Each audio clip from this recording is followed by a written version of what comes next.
Luke with Premium Aquatics here as always with the tank. Thank you so much for joining us once again. Hopefully you guys are doing great, staying safe, happy, healthy, you know the jazz. Tank is doing pretty decent. As of now, we've got one of the nudibranchs doing all the heavy lifting for these flatworms, still making its way across the tank.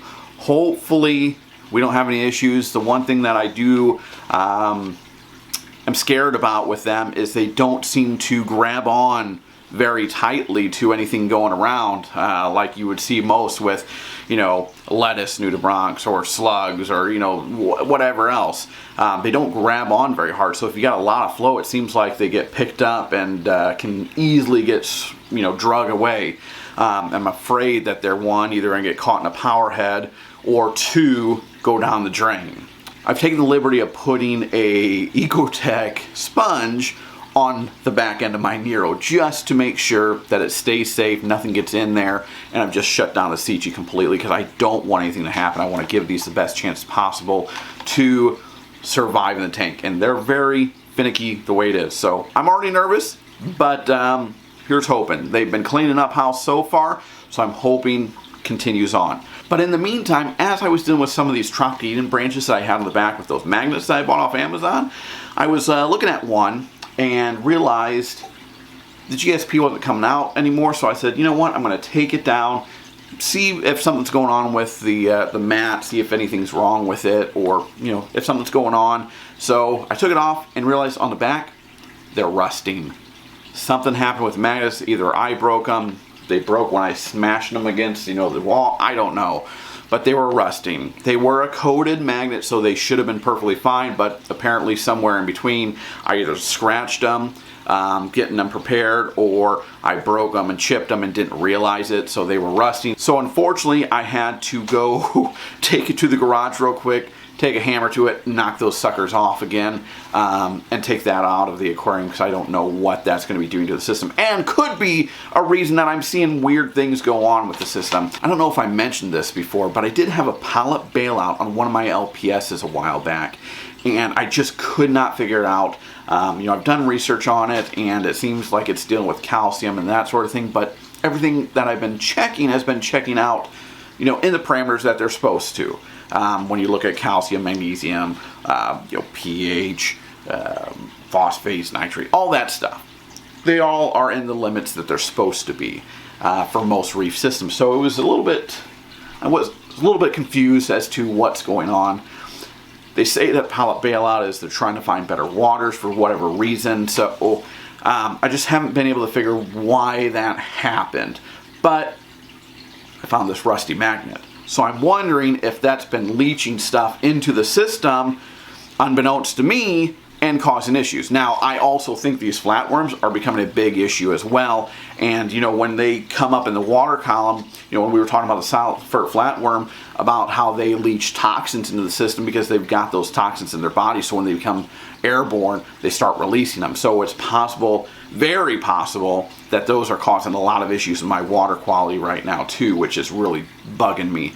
But I want to go over something today to really do just an all-around, what's my water like?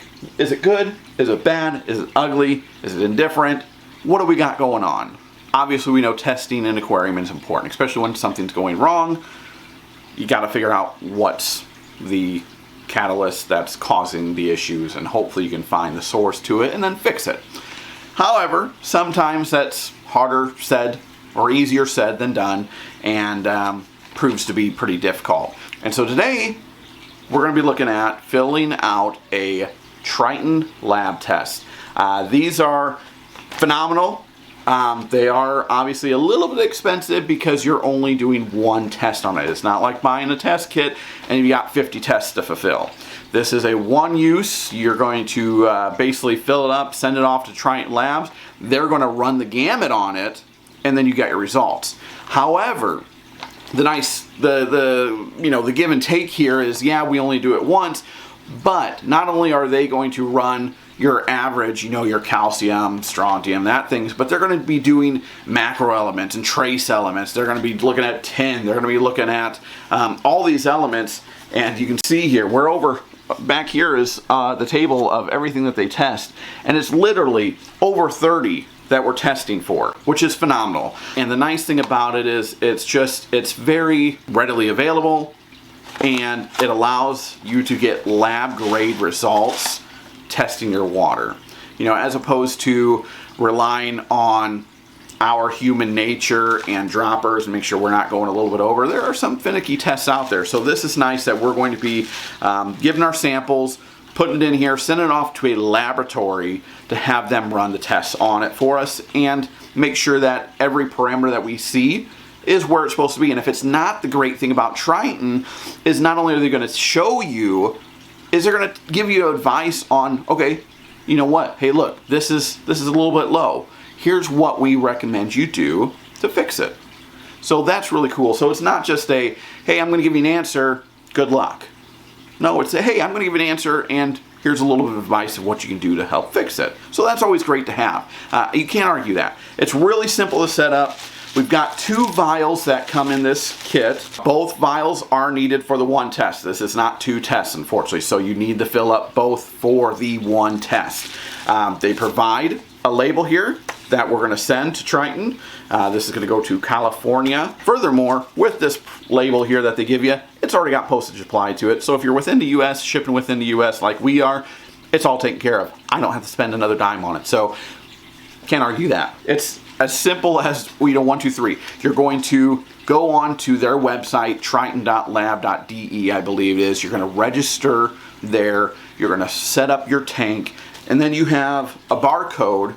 These barcodes are going to be what you're going to activate on the website when you register, and that's going to keep track of basically your vials for you. So we're going to take these stickers off. We're going to stick one on each vial, and that'll be something that they scan, obviously, when they get it, and they know where the results go. So we're going to rinse these out a few times. We're going to fill them up. We're going to stick our barcodes on there, put them in a pouch, send them off to Triton Labs. And then the nice thing is you're not waiting for not only you to get it to them do the results, them to ship it back to you and get it. It's you're shipping it to them, waiting for them to do the labs, and then it's online. So it's nice and simple. You're not waiting for mail 100 times. It's all online once they process it. So it makes it very, very simple. So yeah, that's what we're going to do this week.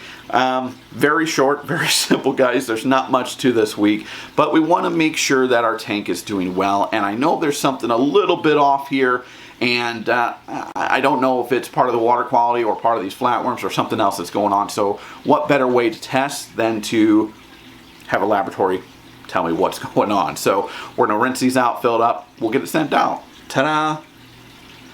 Both vials filled up, ready to go. I mean, I don't know if you could ask for something much easier.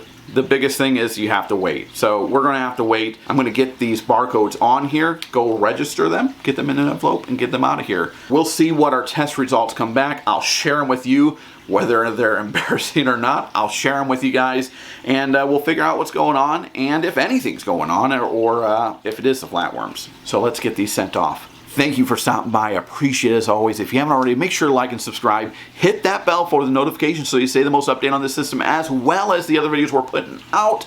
And so you know how embarrassing my water quality is. Come back. We'd love to see you. Also, there's a new contest going on, a Bubble Magus Curve 5 protein skimmer. I'll leave a link in the description below for that contest information. Don't miss out, guys. This is free stuff. How can you argue it? All you have to do is fill out a few things here if you want to. 1 at the minimum to get signed up for this. So you can't argue that. But guys, anyways, thanks so much for stopping by. I will catch you in a short few weeks. Stay happy, healthy. Peace.